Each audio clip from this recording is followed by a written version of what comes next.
Hello everyone, this is Ram from Statech academy. आज हम आपको चैप्टर नंबर 14 खान पान की बदलती तस्वीरें इसके आपको क्वेश्चन आंसर्स कराएंगे। तो स्टार्ट करते हैं क्वेश्चन नंबर 1 से। खान पान की मिश्रित संस्कृति से लेखक का क्या मतलब है?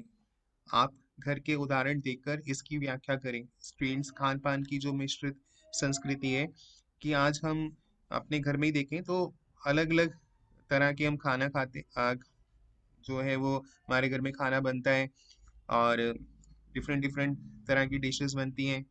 अब आप इसको आपका जो घर का ही आपको एग्जाम्पल लेके इसमें लिखना है, तो आप इस तरह से इसका उत्तर लिखेंगे कि यहाँ मिश्रित संस्कृति से लेखक का तात्पर्य विभिन्न प्रांतों व देशों के व्यंजनों, यानी कि अलग अलग प्रांत और अलग अलग देश की जो व्यंजन है वो आपको अलग अलग प्रकारों का मिला जुला रूप है।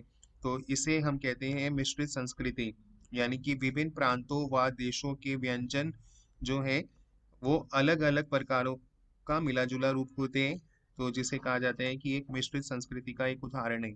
और आप अपने घर का उदाहरण देखकर आपको इनकी व्याख्या करनी है। तो उदाहरण के लिए आप एक ही घर में हमें दक्षिण भारतीय, उत्तर भारतीय व विदेशी व्यंजनों का मिश्रित रूप खाने को मिल जाता है। जैसे हम विदेशी व्यंजन हो गए, हमारे पिज्ज़ा हो गया, दक्षिण भारत में हो गया डोसा हो गया, सांभर हो गया, इडली हो गया, और उत्तरी भारत में से पराठे वगैरह हो गए।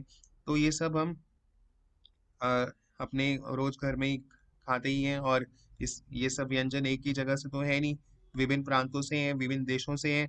तो सब अलग अलग जगह, अलग अलग प्रदेश प्रांत के व्यंजन हैं, तो जिससे ये मिश्रित संस्कृति का ये मिला जुला रूप होता है। और इसके एग्जाम्पल भी दे सकते हैं, जैसे कभी हम ब्रेड, तो कभी पराठे, कभी सांभर डोसा, तो कभी राजमा जैसे व्यंजन या फिर और खाते हैं, या ये खान पान की मिश्रित संस्कृति का ही तो एक रूप है। तो इस तरह से आप ये उत्तर देंगे। अब आते हैं प्रश्न 2 पे। खान पान में बदलाव के कौन से फायदे हैं, फिर लेखक इस बदलाव को लेखक चिंतित क्यों है?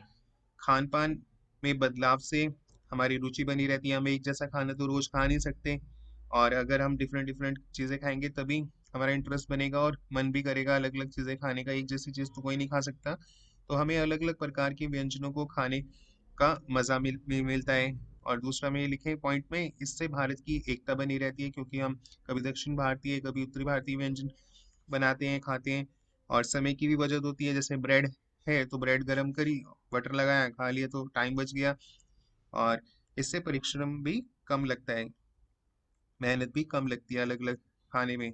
और कुछ खाने आसानी से, व्यंजन जो है वो आसानी से बन जाते हैं, जिसमें काफी कम मेहनत लगती है। और खान पान के इस बदलाव से स्थानीय व्यंजनों का अस्तित्व खतरे में है।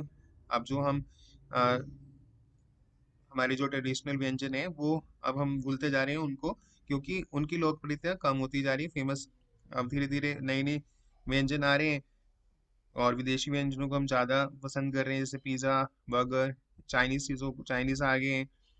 तो उनसे हमारी जो स्थानीय व्यंजन है उनकी लोकप्रियता कम हो रही है, तथा ये हमारे स्वास्थ्य के लिए भी लाभदायक नहीं है। और जंक फूड हमारे लिए तो नुकसानदेह होता ही है। लेखक की चिंता का मूल कारण यही है। तो लेखक इसी बात से चिंतित है कि बदल रहे हैं खान पान के तरीके, जिससे स्वास्थ्य जो है, हमारी हेल्थ पे इफेक्ट आ रहा है। स्वास्थ्य के लिए वो लाभदायक नहीं है, और इसी कारण लेखक जो है काफी चिंता में है। अब आते हैं प्रश्न 3 पे। खान पान के मामले में स्थानीयता का क्या अर्थ है? यहाँ पे स्थानीयता का अर्थ है विशेष प्रांत के लोकप्रिय व्यंजन से है। जैसे कि एक पर्टिकुलर जो व्यंजन है, जैसे आपने सुना होगा कि आगरा के पेठे, तो पेठे जो है वहाँ का एक स्पेशल व्यंजन है। मुंबई की पाव भाजी, दिल्ली के जैसे छोले भटूरे। तो इस तरह से आप इसे समझ सकते हैं कि स्थानीयता मतलब एक ही जगह का कोई फेमस व्यंजन जो वहाँ पे मिलता है, और उसी के कारण जो है वो जो प्रांत है वो जाना भी जाता है।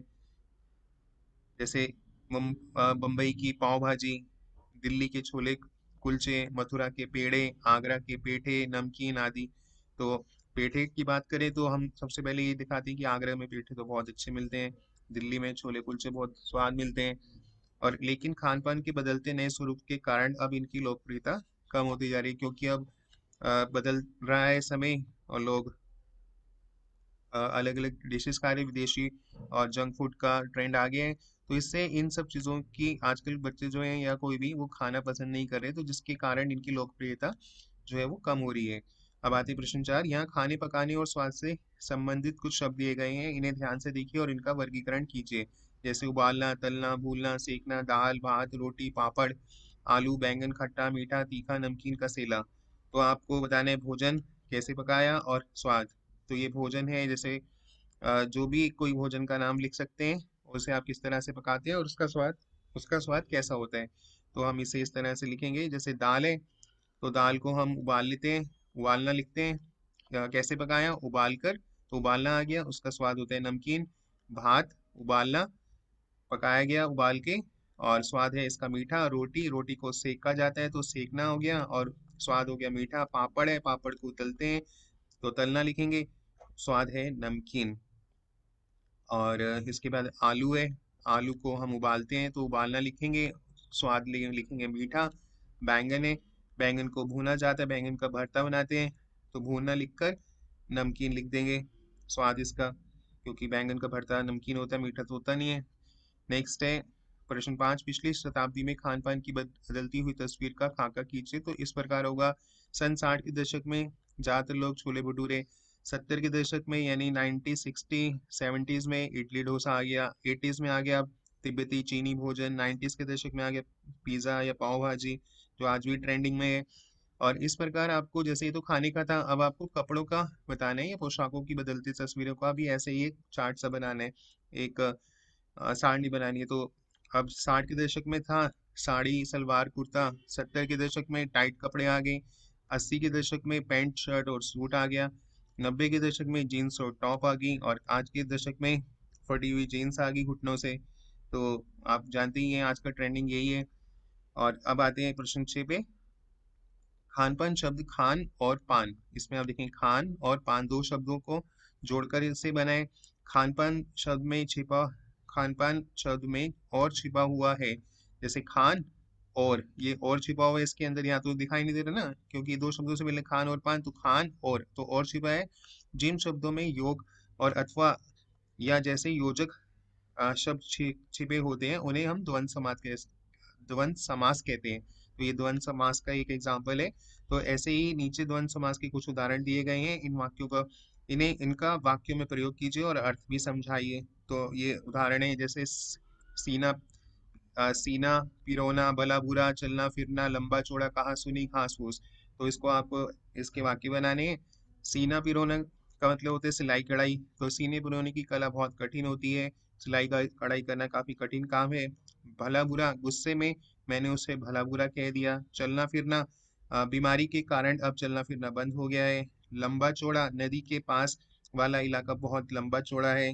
और इसके अलावा आप और भी कुछ लिख सकते हैं, अगर कोई और लिखना है वाक्य। कहा सुनी, दोनों दोस्तों में कहा सुनी हो जाने से बातचीत बंद है। घास फूस, शाकाहारी जानवर ज्यादातर घास फूस खाते हैं। और अब आते हैं प्रश्न 7 पे। कई बार एक शब्द सुनने या पढ़ने पर कोई और शब्द याद आ जाता है। आइए ऐसे शब्दों की कड़ी बनाएं। नीचे शुरुआत की गई है, उसे आप आगे बढ़ाएंगे। जैसे कक्षा में मौखिक सामूहिक गतिविधियों के रूप में इसे दिया जा सकता है। तो इडली दक्षिण, केरल ओणम, और त्योहार छुट्टी आराम। ऐसे तो ये एक कड़ी है। आपको बताना है अब ये इडली जो है दक्षिण, केरल ओणम त्योहार, छुट्टी जो आराम, और नींद स्वप्न। तो इस तरह से आपको ये लिखना है इसका उत्तर। तो इडली है दक्षिण भारतीय, केरल में ओणम मनाया जाता है, त्योहार के दिन छुट्टी होती है, आराम जब हम को नींद, छुट्टी के दिन हम आराम करते हैं। ये इस तरह से है। एक बार मैं फिर से बताता हूँ। इडली जो है वो दक्षिण, और केरल ओणम, और नहीं, ये आपको इस तरह से लिखना होगा। इडली जो है वो दक्षिण भारतीय व्यंजन है। केरल जो है केरल में ओणम मनाया जाता है, त्योहार के दिन छुट्टी होती है, और और आराम होता है, और नींद और स्वप्न, नींद का में हमें सपने आते हैं। तो इस तरह से आप इसका उत्तर दे सकते हैं। और ऐसे आगे भी करना चाहते हैं, do like subscribe comment and share. आप हमारे चैनल से कोडिंग भी सीख सकते हैं। कोडिंग फॉर किड्स हमारी सीरीज है, जिसमें पाइथन, HTML, CSS, JSP, ऐसे ही जो जावास्क्रिप्ट प्रोग्रामिंग लैंग्वेज है वो हम सिखा रहे हैं। और आप चैनल से हमारे इंग्लिश और एसएसटी भी पढ़ सकते हैं, और आगे सभी चैप्टर्स की जो लिंक्स हैं वो आपको डिस्क्रिप्शन बॉक्स में मिल जाएंगे, वहां से आप पढ़ के अच्छे नंबर ला सकते हैं। Bye students and have a good day.